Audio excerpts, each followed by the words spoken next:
मंडळी नमस्कार. शीर्षक बघून तुम्हाला कदाचित नाना पाटेकरच्या चित्रपटावर बोलणार आहे का वाटलं असेल. अजिबात नाही. नाना पाटेकरच्या पिक्चरवर बोलण्याचा माझा मूड नाही आहे. पण अब तक 56 हे टायटल नाना पाटेकरच्या चित्रपटातून मी उचललंय हे देखील तुम्हाला सांगतो. नाना पाटेकरांचा चित्रपट गाजला तसं हे अब तक 56 वालं भाषण पण गाजलं. आता अब तक 56 हे शब्द विश्वप्रवक्त्यांनी उचलले आणि त्याच शब्दांवर पुढे मुख्यमंत्र्यांनी शब्दच्छल केला. महाराष्ट्राचे मुख्यमंत्री बाकी कशात प्रवीण असतील की नाही मला माहित नाही. राऊतांची प्रवीण नाही हो, मी बोलण्यात प्रवीण असं म्हणतोय. कशात प्रवीण असतील मला माहित नाही, पण महाराष्ट्राचे मुख्यमंत्री शब्दच्छल करण्यात मात्र प्रचंड प्रवीण आहेत एवढं नक्की. म्हणजे त्यांचं प्रावीण्य त्यातून कुणीच हिरावून घेऊ शकत नाही. आता हाच शब्दच्छल कसा केलाय 156 256 वाला तो तुम्हाला ऐकायचा आहे का? 56 तू संजय म्हणाला तसं अब तक 56 पुढचे आणखीन 156 त्याच्या पुढची 256 हे 56 56 56चा पाढा म्हणत शिवसेना पुढे जाणार आहे. ऐकलात? आता हे अब तक 56 वालं मॅटर मुख्यमंत्र्यांनी पुढे 156 पर्यंत 256 पर्यंत आणि पुढे ते 56 1 56 56 दोन्हीचा पाढा असं काहीतरी करून सांगितलं. चला ठीक आहे. अशी अनेक वर्षे शिवसेनेची यशस्वी होत राहोत या आमच्या तमाम मराठी माणसांच्या शिवसेनेला हार्दिक शुभेच्छा. कारण पहिल्यांदा मराठी माणसांचा आवाज, नंतर हिंदुत्वाचा आवाज म्हणून निघालेली शिवसेना महाराष्ट्रात जिवंत राहावी अशी ही आमची मनोमन अपेक्षा आहे. आणि त्यासाठी सध्याचे सेनाप्रमुख उद्धव ठाकरे यांनी कंबर कसून प्रयत्न करायला हवेत. आता कसून या शब्दात जमीन कसली पाहिजे असं पण आहे. जाऊ द्या, मी कुठे शब्दच्छल करत बसलोय. पुन्हा कसणे, कसून प्रयत्न, कंबर कसून वगैरे काहीतरी असली शब्द मला नाही वापरायची. त्या अब तक 56 वर आपल्याला बोलायचं आहे. हे जे अब तक 56 वालं मॅटर आहे त्यातले ते अब तक 56 पैकी काही मॅटर मी तुम्हाला सांगणार आहे. म्हणजे काय आहे हे म्हणजे विश्वप्रवक्ते म्हणाले की अब तक 56 आणि अजून पुढे जायचं आहे. ते तर मुख्यमंत्री तर म्हणाले की 156 256 असं करत आपल्याला पुढे जायचं आहे. म्हणजे या 56चाच आकडा त्यांना फार महत्वाचा वाटतोय. कारण ते 56 भोग अशा एक पद्धत आहे नैवेद्याची. तर 56 भोग असतात आणि ते 56 भोगाचा नैवेद्य दाखवायचा असतो. मग असा 56 भोगांचा नैवेद्य जर पक्षाच्या प्रमुखाला मिळणार असेल तर अशी कितीतरी 56 वर्ष निघून जावीत असंच वाटत असतं. असं 56च्या मुद्द्यावर येऊ. अब तक 56 वाल्या मुद्द्यावर आपण येऊया. चला, किमान आपण 28 मुद्द्यांना तरी स्पर्श करण्याचा प्रयत्न करू. नाही 56 शक्य, एवढा वेळ लागणार नाही. तसे 56 काय 156 मुद्द्यावर पण आपण बोलू शकतो. पण आता तरी आपण त्या 56 पैकी पहिल्या 28 मुद्द्यांवरती बोलूया जी मला खूप महत्वाची वाटतात. ज्या शिवसेनेच्या 56व्या वर्षातल्या पदार्पणामध्ये या मुद्द्यांचा विचार करणं आवश्यक आहे. चला, शिवसेनाच्या 56व्या वर्धापन दिनाच्या शुभेच्छा देत त्याच्या 28 म्हणजे अर्ध्या मुद्द्यांचा विचार आपण करणार आहोत. मुद्दा क्रमांक 1, मुस्लिम लीग सोबत युती शिवसेनेनं केली. 1972 ते 73च्या कालखंडात सुधीर जोशी मुंबईचे महापौर झाले होते आणि या सुधीर जोशींच्या महापौर होण्यासाठी सर्वात मोठा फायदा झाला तो मुस्लिम लीगच्या पाठिंब्याचा. मुंबईच्या महापौरपदी सुधीर जोशी यांचं बसणं हे मुस्लिम लीगच्या समर्थनात घडलं होतं. चला पुढे जाऊया. 1979चा मुद्दा महत्वाचा आहे. मुद्दा क्रमांक 2, मुंबईतल्या नागपाडा भागातला मस्तान तलाव आठवत असेल, जे माहीत असेल सगळ्यांना, मुंबईकरांना चांगला माहीत आहे. याचा उल्लेख योगेंद्र ठाकूरांनी आपल्या पुस्तकात केलाय. शिवसेना समज गैरसमज नावाचं पुस्तक त्यांनी प्रकाशित केलंय, त्यात तो उल्लेख केलेला आहे. या 1979 साली नागपाड्यातल्या मस्तान तलावावर एक सभा भरली होती आणि ती सभा होती मुस्लिम लीगची. म्हणजे अगदी डायसला देखील मुस्लिम लीगचा झेंडा लावलेला होता आणि त्या झेंड्याच्या पार्श्वभूमीवर बाळासाहेब ठाकरेंचं भाषण झालं होतं. तेही सगळ्यांना चांगलं ठाऊक आहे. याच प्रसंगाचा उल्लेख चित्रपटात देखील आहे. ठाकरे नावा चित्रपटाचा उल्लेख आहे. तर 1979ची सभा. जरा मागे जाऊया. घटना क्रमांक 3, अब तक 56 पैकी 3. 1966ला शिवाजी पार्कावर शिवसेनेची पहिली सभा भरली होती. मोठी सभा, शिवाजी पार्कावरची मोठी सभा. आणि या शिवसेनेच्या सभेला उपस्थित होते काँग्रेसचे नेते बॅरिस्टर रामराव आदिक, म्हणजे हा इतिहास आहे, याच्या नोंदी आहेत, याची माहिती आहे. बॅरिस्टर रामराव आदिक शिवसेनेच्या सभेला उपस्थित होते. हा मुद्दा क्रमांक 3. अब तक 56 काय काय घडलंय शिवसेनेसोबत ते जरा बघूया. मुद्दा क्रमांक 4. 1968 साली ज्या समाजवाद्यांचा आणि डाव्यांचा शिवसेनेला प्रचंड राग आहे त्याच्यापैकीच एक प्रजा समाजवादी पक्षाचे नेते मधु दंडवते यांच्या सोबत शिवसेना होती. म्हणजे प्रजा समाजवादी पक्षाला मधु दंडवतेंच्या पक्षाला पाठिंबा दिला होता. हे एकत्र आले होते. मुद्दा क्रमांक 5. 1975 साली इंदिरा गांधींनी देशामध्ये आणीबाणी लागू केली होती. आता उद्धव ठाकरे आजच्या भाषणात म्हणाले तर आम्ही आणीबाणीचा सामना केलेला आहे, असे कितीही सामने केलेले आहेत. मला त्यांना थोडंसं करेक्ट करायचं आहे. ठाकरे साहेब, आणीबाणीचा सामना तुम्ही तुमच्या पक्षाने केलेला नाही, कारण 1975 साली लादलेल्या आणीबाणीला बाळासाहेब ठाकरेंनी आपल्या पक्षाचं समर्थन दिलेलं होतं. आणीबाणीला समर्थन दिलेलं होतं, त्यामुळं आणीबाणीला समर्थन या अब तक 56 मधला 5वा मुद्दा आहे. 1977 साली मुंबईच्या महापौर पदावर काँग्रेसचे आता त्यावेळेचे ज्येष्ठ नेते मुरली देवरा बसलेले होते आणि या मुरली देवरांना मुंबईचा महापौर करण्यासाठी शिवसेनेनं पाठिंबा दिलेला होता. मुरली देवरा हे शिवसेनेच्या पाठिंब्यावर झालेले महापौर होते, हे लक्षात घेतलं पाहिजे. 1980 साली आपण जाऊया. बॅरिस्टर अब्दुल रहमान अंतुले, म्हणजे हे आजकाल हिरवा साप वगैरे नेहमी बोलत असतात. औरंगाच्या कबरीवर झुकणाऱ्यांना आम्ही कधी जवळ करणार नाही, असली बरीचशी वाक्य बोलत असतात. त्यानंतर पुढे औरंगजेब शहीद झाला असं म्हणत असतात.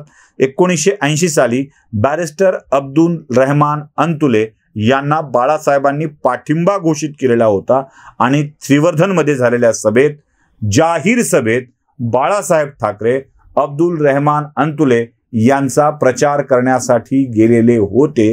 हे देखील विसरून चालणार नाही. प्रतिभा पाटील जेव्हा भारताच्या पहिल्यांदा महिला राष्ट्रपती होत होत्या, त्यांना शिवसेना राष्ट्राध्यक्ष असं म्हणायची, तर त्या मराठी माणूस राष्ट्राध्यक्ष होतो आहे, राष्ट्रपती होतो आहे, म्हणून शिवसेनेनं काँग्रेसच्या प्रतिभाताई यांना पाठिंबा दिलेला होता. म्हणजे हा मुद्दा क्रमांक 8वा आहे. हा, चलतोय पुढे, अजून पुढे जायचं आहे आपल्याला. प्रणव मुखर्जी काँग्रेसचे नेते असताना स्वतः मातोश्रीवर येऊन गेले होते. मुद्दा क्रमांक 9वा. सुप्रिया सुळे यांना उमेदवारी दिल्यावर शरद पवारांना फोन करून, शरद बाबू तुमची पोरगी खासदार होणार आहे, मला सांगायचं की नाही, मी स्वतः फॉर्म भरायला आलो असतो वगैरे वगैरे म्हणून सुप्रिया सुळेंना पाठिंबा दिला होता. हा मुद्दा क्रमांक 10. शिवसेनेला वसंत सेना असं म्हटलं जायचं. वसंतराव नाईक शिवसेनेवर कधीच कारवाई करत नव्हते आणि ते त्यांना वारंवार समर्थन देत होते. म्हणूनच काँग्रेसच्या वसंतराव नाईकांच्या आधारावर शिवसेना उभी आहे आणि तिला वसंत सेना म्हटलं जायचं. हा मुद्दा क्रमांक 12. जरा पुढे जाऊया. ठाण्यामध्ये शिवसेनेसोबत गद्दारी झाली तेव्हा खोपकर नावाच्या एका नगरसेवकाची हत्या करण्यात आली. त्या हत्याकांडावरती शिवसेनेच्याच विश्वप्रवक्त्यांनी लोकप्रभामध्ये भलते सलते लेख लिहिलेले होते. आनंद दिघेंना अडचणीत आणण्याचा प्रयत्न केला होता, शिवसेनेवरती आरोप केले होते. लोकप्रभा सोडून, एक्सप्रेस समूह सोडून हेच राऊत शिवसेनेत दाखल झाले. ते सामनाचे कार्यकारी संपादक झाले. तेव्हा त्यांना प्रश्न विचारण्यात आला होता की साहेब तुम्ही आमदार खासदार होणार का? निवर्तलेले वारलेले प्रदीप भिडे यांची ती मुलाखत होती. संजय राऊतांचं उत्तर तुम्हाला ऐकायचंय का? जरा मजा म्हणून ऐका. पुढच्या मुद्द्याकडे जाण्यापूर्वी तो मुद्दा खूप महत्वाचा आहे. तुम्ही राजकारणात केव्हा जाणार? म्हणजे शिवसेनेचं काही आमदार पद किंवा तुम्ही असं थेट काय विचारता की तुम्ही गटारात केव्हा उडी टाकणार? अच्छा, बापरे.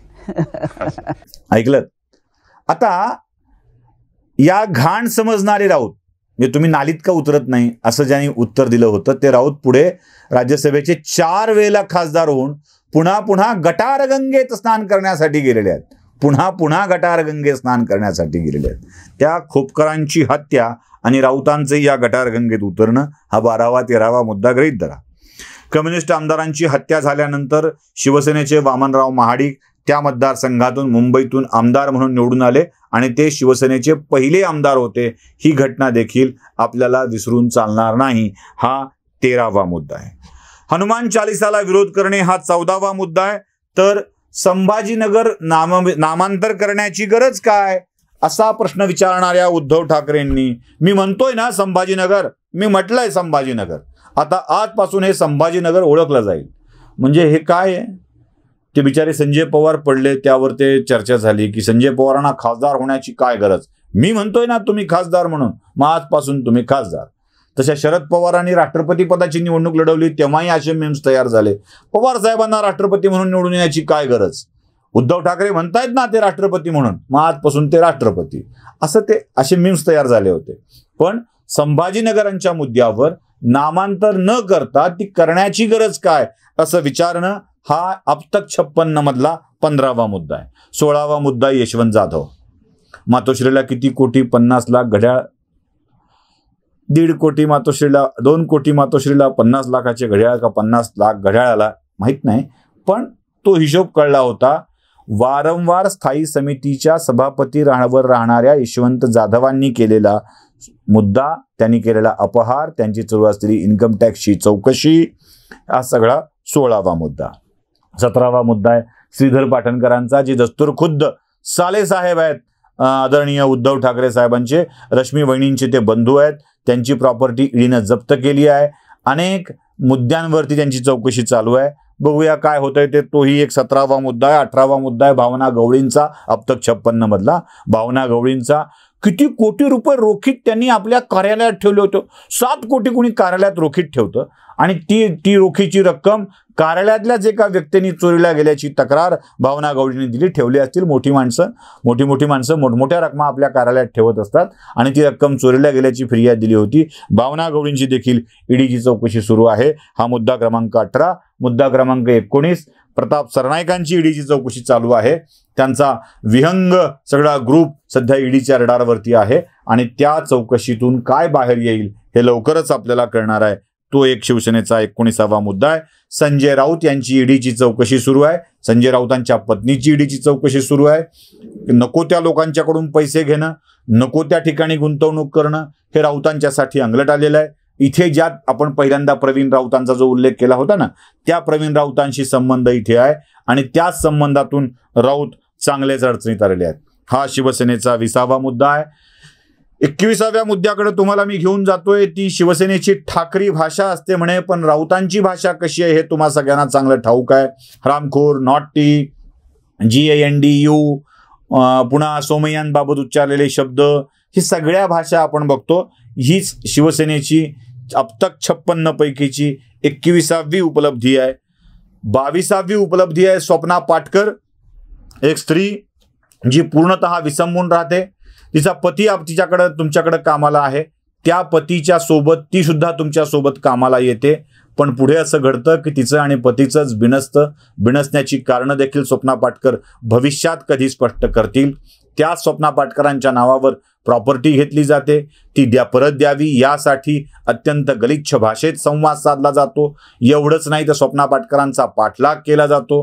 त्यांनी शरण यावं यासाठीची व्यवस्था केली जाते. वेगवेगळ्या प्रकाराने त्यांच्यावर दबाव आणला जातो. अगदी जवळच्या माणसांच्याकडून त्यांना वारंवार निरोप दिले जातात.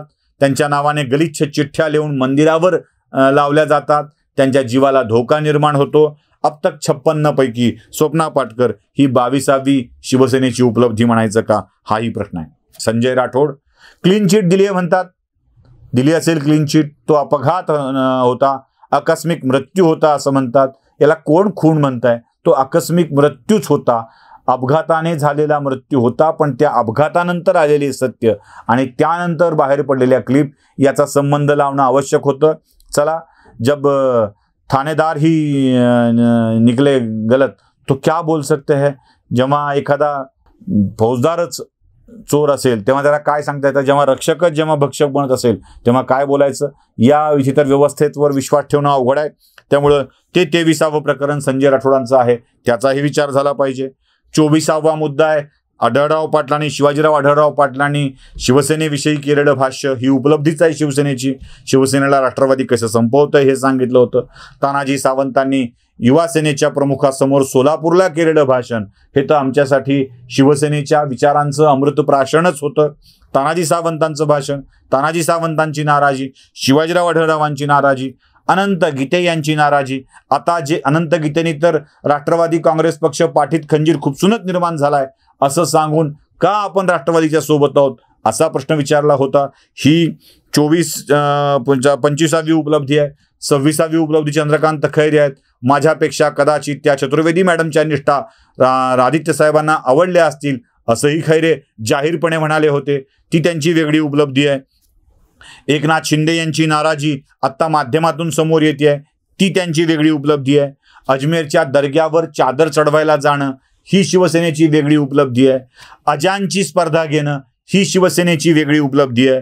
अजानच्या स्पर्धेसोबत फ्लायओव्हरला नाव देणं, अजमेरच्या दर्ग्याच्या सुफी संतांचं नाव देणं ही शिवसेनेची उपलब्धी आहे. अब तक 56 मोजत बसलो तर तासभराचा व्हिडिओ होईल. त्यामुळे या अब तक 56ला या 28-29 मुद्द्यावरच मी थांबवतो आणि पुढचे मुद्दे जमलंच तर पुन्हा कधीतरी घेऊन या विषयावर आपण भाष्य करूया. या अब तक 56 पैकी निम्म्यापेक्षा अधिक विषय मी तुम्हाला आत्ता तरी सांगितले आहेत. या अब तक 56 पर्यंत पोहोचण्यासाठी, 156 पर्यंत पोहोचण्यासाठी शिवसेनेला हार्दिक हार्दिक शुभेच्छा. धन्यवाद. व्हिडिओ आवडला असेल तर लाईक, शेअर आणि सबस्क्राईब नक्की करा.